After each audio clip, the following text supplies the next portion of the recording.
Vážené dámy, vážení páni, milí žiaci, vážená pani riaditeľka, dovolte mi, aby som v mene mesta Zvolen, pána primátora, odboru školstva, ale aj v mojom mene pozdravil vašu slávnostnú akadémiu pri príležitosti založenia 65.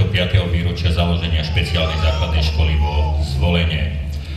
Pri tejto príležitosti by som sa chcel veľmi čo najsrdečnejšie poďakovať všetkým predchádzajúcim, ale aj súčasným pedagogickým a ostatným zamestnancom školy za náročnú a zodpovednú prácu pri výchove a vzdelávaní žiakov so špeciálnymi potrebami, za ich trpezlivú a odbornú činnosť pri vedení a formovaní týchto žiakov, aby získali základné vzdelanie a neskôr sa uplatnili v spoločnosti.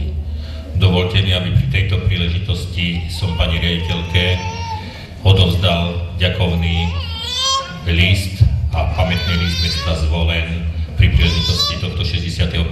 výročia za dlhoročnú spoluprácu pri výchove a vzdelávaní žiakov. Ešte raz čo najsrdečnejšie ďakujem.